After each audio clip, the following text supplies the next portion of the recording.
전 세계적으로 고령화가 진행되면서 퇴행성 질환 발생률은 나날이 증가하고 있습니다. 특히 무릎에 생기는 퇴행성 관절염은 활기찬 노년 생활에 제약을 가져다 줄 수 있죠. 내려막 계단 내려올 때도 아파서 쉬면서 내려오고 항상 잡고. 처음에 올 때는 여기에 염증이 생겨 이래 혹이 많이 났거든요. 자다가 저리고 아프고 지나고 정말 그때 바로 병원 가고 싶대. 환자들이 인공관절에 대해서 생각을 하면 수술이 크다, 그래 이제 무릎의 마지막 수술이다 하는 그런 생각 때문에 많은 두려움을 갖고 있습니다. 수술 이후에 결과가 좋지 않은 분들도 보고 나면 못 걷고 그 환자들이 아파서 치료를 해도 잘 낫지 않는 그런 경우를 생각을 하면서 자기 자신이 그렇게 되면 어떡하나 하는 걱정이 가장 앞서는 것 같습니다. 인공관절 수술이 보편화되면서 의료 장비나 기술도 나날이 발전하고 있습니다. 보다 더 정확하고 안전한 수술이 가능해지고 있죠. 닳아버린 무릎 연골이 통증을 유발하고 움직임을 어렵게 하고 있다면 인공관절이 건강한 관절을 대신할 수 있습니다. 혈액관리 프로그램으로 안전한 인공관절 수술을 이끈다. 정형외과 전문의 정용욱 병원장.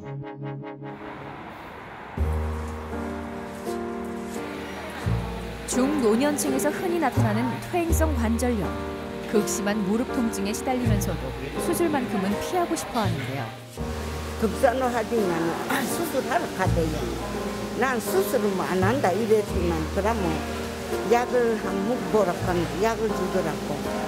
몇 개월 약 먹고 나서 진짜 뭐 그대로 지냈는데 딱 차 내리는데 이 다리가 팍 쳐박아 붙는 거야. 그 질로 그 이튿날 밤새도록 그날 밤새도록 화장실 기 댕기고 기 나가고 해가 날 새던 길로 제 선생님 찾아갔다 하니까. 보존적 치료 방법으로 염증과 통증을 완화했습니다. 하지만 통증이 일시적으로 감소된 것일 뿐 평소 즐겨하던 여행이나 사회활동들은 못하게 된 상태였죠. 나이가 들어도 멋지게 즐기면서 사는 것이 꿈인 김재금 씨에게 무릎 연골이 다 닳았다는 말은 청천벽력과도 같았는데요.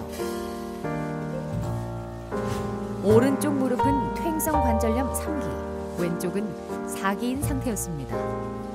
6년 전 증상이 심했던 왼쪽 무릎에만 인공관절 수술을 받았는데요. 만족스러운 수술 경과 덕분에 건강한 제2의 삶을 찾았습니다. 주사 좀 맞읍시다. 수술을 받지 않은 오른쪽 무릎은 6개월 간격으로 연골 주사 치료를 받고 있습니다. 관절염이 더 진행하는 것을 막아주고 통증을 조절해 편안한 생활을 할 수 있도록 돕습니다. 무릎 관절 수술은 물론 관절염이 많이 진행된 상황에서 그 환자에게 시행하는 것이 가장 좋습니다. 하지만 아무리 심한 관절염이라 하더라도 통증이 없다면 인공관절 수술은 하지 않는 것이 맞습니다. 본인 활동에 아무런 지장이 없고 활동을 다 할 수 있고 자기가 하고 싶은 일을 할 수 있다면 자기 관절로 그냥 사시는 것이 더 편하고 좋습니다. 하지만 통증이 수반된다면 수술을 하시는 것이 맞습니다. 통증이 많지 않다 하더라도 심한 변형이 동반되어진 경우에는 수술적인 처치를 권유를 하기도 합니다. 무릎 관절에 무리를 주지 않는 선에서 적절한 운동을 하면 관절의 기능 회복에 도움을 줍니다. 꾸준히 운동하고 관리한다면 김재금 씨의 꿈처럼 왕성한 활동을 하면서 멋진 노년을 맞이할 수 있을 겁니다. 운동하고 집에서 자전거 돌리고 뭐 그런 게 좋지. 또 이 좋아지면 이제 콜라텍에 가서 춤추고 그게 이제 나이가 뭐 80년이나 되는데 그런 거나 하고 살아야 될 거 아닌가 봐. 퇴행성 관절염은 남성보다 여성의 비율이 더 많습니다. 근육량이 적고 임신과 출산으로 인해 관절이 약해진 것이 영향을 주는데요. 지금 잠이 안 올 정도로 아프고요. 또 내리막 계단 내려올 때도 아파서 쉬면서 내려오고 항상 잡고. 아픈 거는 뭐 좀 참을 수가 있는데 자꾸 오차가 되는 거라. 그래 외출을 하려 해도 겁나고 진짜 바지도 입기 싫고. 퇴행성 관절염으로 연골이 닳아 없어지면 뼈에 물이 차게 되고 뼈와 뼈가 마주칠 때마다 극심한 통증이 발생합니다. 특히 계단을 오르내릴 때나 앉았다 일어설 때 관절을 사용하면 통증이 더욱 가중되는데요. 퇴행성 관절염은 크게 4기로 나눕니다.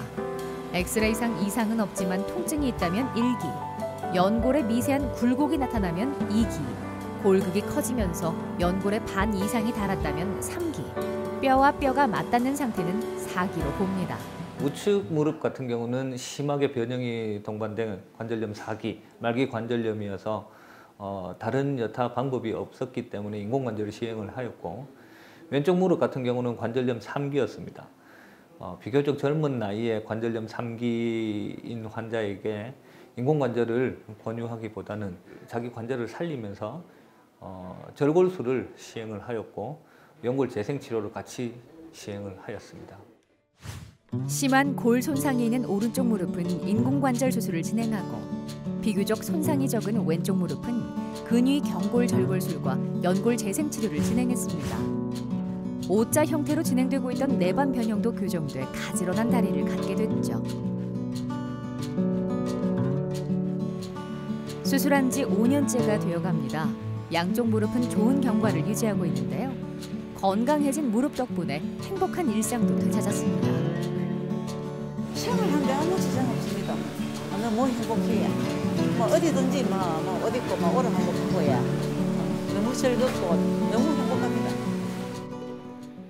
인공관절 수술 후 재수술이 필요한 경우도 있습니다. 이유는 바로 세균성 감염 때문이죠.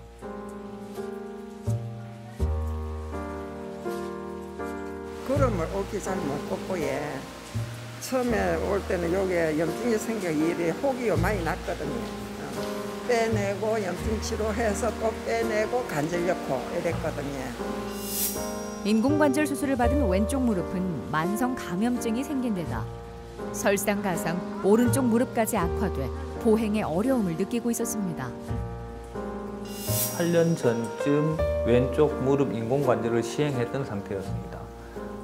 당시 왼쪽 무릎은 감염, 그러니까 세균성 감염이 되어서 인공관절이 많이 손상이 되었고 다리도 휘어지고 뼈 손실이 아주 많은 상태였고 아주 통증이 심했고, 감염이 있는 경우에는 인공관절을 시행할 수가 없습니다. 세균성 감염은 인공관절의 최대의 적이라고 생각을 할 수 있거든요. 그래서 왼쪽 무릎을 먼저 치료하기를 제가 권했고, 감염이 된 인공관절을 재치환술을 하기 위해서는 감염 제거술 이후 인공관절 했던 부위에 감염이 깨끗해진 걸 확인을 합니다. 적어도 3개월 이상의 시간이 소요가 되고 그 이후 재수술을 하게 됩니다. 작년 말 왼쪽 무릎 인공관절을 제거하고 재치환술을 진행했습니다. 이후 오른쪽 무릎 인공관절 수술까지 마치면서 건강한 무릎이 완성됐는데요. 수술을 잘하는 것도 중요하지만 오래도록 건강하게 인공관절을 사용하려면 철저한 감염 관리가 이루어져야 합니다. 치료가 끝나기까지 꽤 오랜 기간이 걸렸지만 오옥주 씨는 튼튼한 무릎을 통해 즐거운 노년을 맞이할 준비를 마쳤습니다.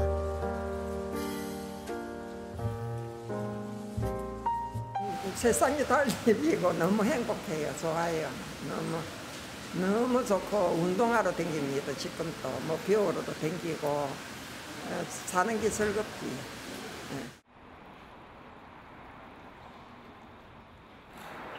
관절염은 유전적 영향을 받긴 하지만 후천적인 생활 습관에 의해 발생할 확률이 더욱 높습니다. 같은 복지관에서 일을 하는 박향숙, 박영옥 씨 자매는 하는 일이 같다 보니 겪는 증상도 비슷했는데요. 정상에서 말도 못하게 아팠지. 저간에 버스에서 내리지도 못하고 그래갖고 안 됐는데 언니가 12월 달에 수술을 하고 나니까 좋더라고. 그래서 이제 나도 해야 되겠다 이랬는데, 그때는 저간에 한 분 가면은 앉아 있어야 되고 2분 가면 앉아 있어야 되고 저간에 알리고 술 쉬는데 그거는 경험 안 해본 사람 몰라요. 다리가 무겁고 뻣뻣하게 느껴졌습니다. 통증 때문에 무릎을 완전히 펴지도 못하고 쪼그려 앉기도 어려워졌죠. 수술 전엔 무릎을 굽혀 다리를 올리지도 못할 정도였습니다. 밤에도 아프고 뭐 낮에도 걷는 것도 아프고 뭐 무릎이 아팠지. 네. 그래, 그러면 뭐 약간 끊는 식으로 아파서 짤짤룩거리고 다니고 그랬지. 아유, 많이 좋지. 첫째 통증이 없으니까. 걷는 것도 뭐 다리도 또 이래 걸었는데 다리도 이제 일자로 딱 되고 뭐 이래. 그러니까 많이 뭐 여러 가지로 많이 편했지. 자매가 나란히 경과 확인을 위해 병원을 찾았습니다. 수술 후 운동을 하거나 병원을 내원할 때도 늘 곁에 있어 자매는 서로에게 든든한 힘이 됩니다. 두 사람은 주변 사람들에게도 적극적으로 수술을 권할 정도로 수술 결과에 만족하고 있는데요. 자매의 증상이 비슷하게 보인다고 해도 동일한 치료 방법을 적용하는 건 아닙니다. 생활 습관에 따라 증상의 심화 정도가 조금씩 달랐죠. 언니가 먼저 왼쪽 무릎이 불편해서 인공관절을 시행을 했었고, 이후 오른쪽 무릎은 심한 관절염은 아니지만 관절 내에 발생하는 이제 퇴행성 변화로 인해서 반달 연골판도 찢어지고 조금씩 연골 손상이 진행이 됐죠. 이후 한 3년 정도 후에 급작스럽게 진행한 관절염도 왼쪽 먼저 시행하고 나서 3년 후쯤에 우측을 인공관절까지 가게 된 관절염입니다. 박향숙 씨는 왼쪽과 오른쪽 무릎의 퇴행성 정도가 달랐습니다. 증상이 조금 더 심했던 왼쪽 무릎에 인공관절 수술을 먼저 받았고, 오른쪽 무릎은 관절 내시경 치료를 받았는데요. 3년 뒤 오른쪽 무릎에 관절염이 심해져 결국 오른쪽에도 인공관절 수술을 했습니다. 언니의 수술 경과가 좋았기 때문에 박영옥 씨도 쉽게 치료를 결심할 수 있었죠. 내원 당시 검사 결과는 관절염 4기로 인공관절 외에 치료의 선택지는 없었습니다. 더 지체에 따른 증상만 악화시킬 뿐이었죠. 보통 일반적인 관절 환자처럼 처음에 왼쪽, 그 이후에 뭐 우측 그렇게 통증이 시작이 되었었고, 왼쪽 통증이 많이 심했고 양측 관절염이 모두 관절염 4기인 상태였습니다. 연골이 닳아 뼈와 뼈가 많이 붙어있는 상태였는데요. 박영옥 씨의 뼈 모양에 맞춰 적합한 위치에 안정적으로 인공관절이 삽입됐습니다.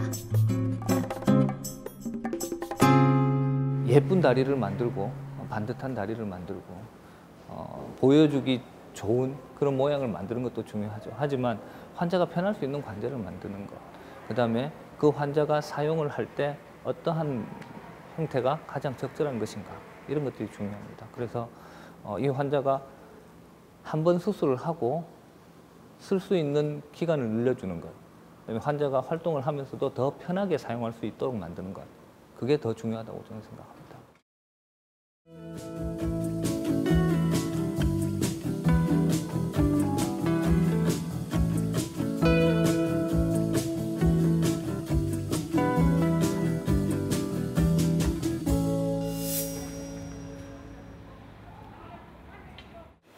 우리나라는 좌식 생활 습관의 영향으로 무릎을 사용하는 경우가 많아 무릎 건강에 취약합니다. 특히 중노년층일수록 침대보다는 온돌바닥을, 소파보다는 바닥에 앉아 양반다리를 하는 데 익숙해져 있죠. 건강이 악화되고 나서야 생활 습관이 문제였던 걸 알게 됩니다. 다리도 이제 많이 아프고, 우리 영감님 병관 한다고, 그 케어한다고 5개월로 동화되어 있었거든요. 그래 영감님 보내고 나니 이제 마음을 긴장을 풀고 나니 다리가 너무 안 좋아요. 지금은 앉았다 서지도 못하고 우부러지지도 안 하고. 평소에도 무릎이 좋지 않았지만 남편의 건강 악화로 자신을 돌보는 건 뒷전으로 미뤄뒀는데요. 그 사이 무릎 건강은 더 나빠지고 있었습니다. 통증 때문에 자다가도 깰 정도로 심해졌죠. 치료를 위해 병원을 찾았습니다. 박희자 씨는 2년 전 오른쪽 무릎 인공관절 수술을 받았는데요. 이번엔 왼쪽 무릎이 문제였습니다. 통증도 견디기 힘들지만 간단한 집안일도 어려워지고 계단을 오르내리기도 불편해져 외출마저 쉽지 않았습니다. 보시다시피 한쪽 부분 연골이 다 닳았죠. 그래서 2016년에 오른쪽 무릎 관절 수술을 했었습니다. 최근 한 6개월 전부터 심해지는 왼쪽 무릎 통증 때문에 왔고, 그 당시에는 심하지 않았지만은 몇 년 사이 진행된 관절염 때문에 왼쪽 안쪽 관절이 관절염 사기까지 진행이 된 상태이고 안쪽으로 다리가 휘어지는 내반 변형이 진행된 상태입니다. 오른쪽 인공관절 수술을 받고 나서 지금까지 특별한 불편함 없이 편안한 생활을 해왔습니다. 그래서 망설임 없이 왼쪽 무릎도 인공관절 수술을 받기로 했죠. 어제 주사 맞으셨죠? 예. 수혈을 가급적이면 안 하는 게 환자분 회복도 빠르고 상처 회복이라든지 이런 게 더 도움이 되기 때문에 가급적이면 저는 수혈을 안 합니다. 무릎 인공관절을 시행할 때 대부분 예전에 저 역시도 수혈을 기본으로 시행을 하였습니다. 하지만 수혈을 한다는 것이 무조건 필요하지 않고 수혈을 하지 않고 수술할 수 있는 여러 가지 좋은 방법들이 개발이 되었습니다. 최근에는 전 세계적으로 PBM이라고 하는 환자 혈액 관리법이란 게 개발이 되었습니다. 현재 수혈 가이드라인이 있지만 제대로 지켜지지 않는 경우가 많은데요. 수혈률 증가로 인해 혈액 고갈 현상도 심화되고 있습니다. 세계 각국의 혈액 전문가들은 환자 혈액 관리 프로그램인 PBM을 도입하자는 의견을 모았죠. 다양한 연구 결과를 통해 수혈의 부작용들이 입증되고 있습니다. 오래된 혈액을 수혈했을 때 동맥 내벽에 침착된 괴사물이 발견될 수 있고 보관된 혈액을 기니피그에 수혈했을 때 시간이 오래 지나도 신장 내에 침착물이 남아있는 것을 확인할 수 있습니다. 이러한 수혈 부작용을 줄이기 위해선 수혈을 하지 않거나 최소한의 수혈이 필요한데요. 수술 전 고용량 철분제를 정맥 주사해 조혈 능력을 향상시키고 부족한 혈액량을 올려줍니다. 수술 중엔 출혈량을 최소화하기 위한 모든 방법을 동원해야 하죠. 기본적으로 출혈이 예상되는 혈관들을 찾아 철저히 지혈을 진행합니다. 출혈량이 예상이 되어지고 수술 과정 중에 얼마나 피가 손실이 되고 그걸 우리가 다른 방법으로 극복할 수 있다면 수혈을 하지 않고 수술을 하는 것이 원칙이라고 저는 생각을 합니다. 수혈로 인해서 발생할 수 있는 부작용들은 많은 시간 동안 증명이 되어 왔습니다. 하지만 반드시 필요한 것이기 때문에 어쩔 수 없이 수혈을 하고 있습니다. 수혈 이후 환자가 재원 기간, 병원에 입원해 있는 기간도 늘어나게 되고 수혈 이후 환자의 컨디션도 떨어지게 되고 그로 인해서 요로 감염이나 상처 부위 감염도 일부 증가하는 것이 보고가 되고 있습니다. 그렇기 때문에 수혈은 가급적이면 피할 수 있는 것이 좋습니다.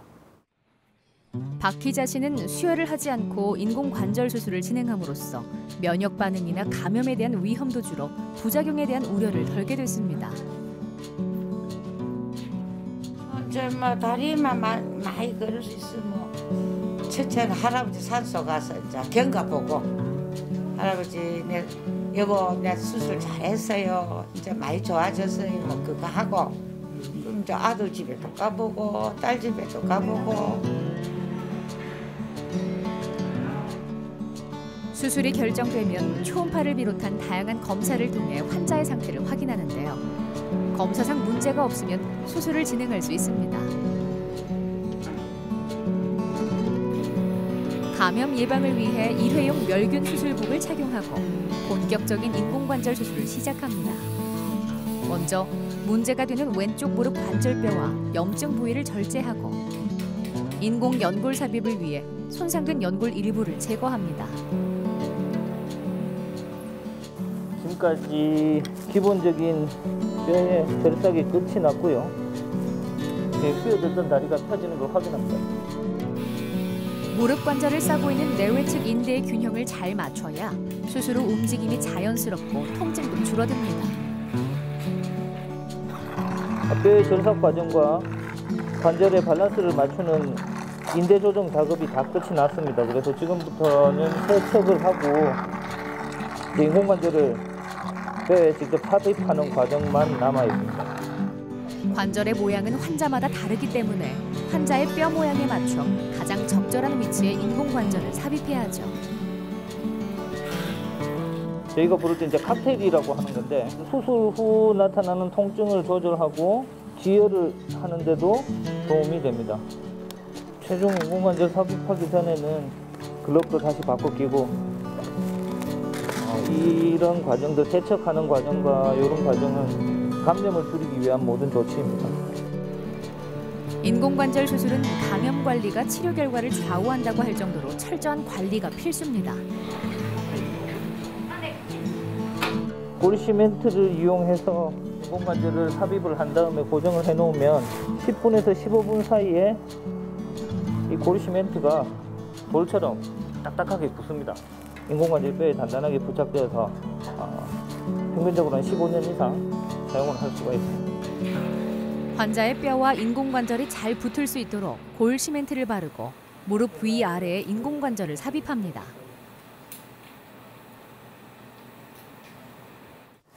이렇게 관절막을 완전히 다 봉합을 한 이후에 관절 내 공간이 모두 닦인 다음에 안쪽에 지혈대 주사를 놓습니다.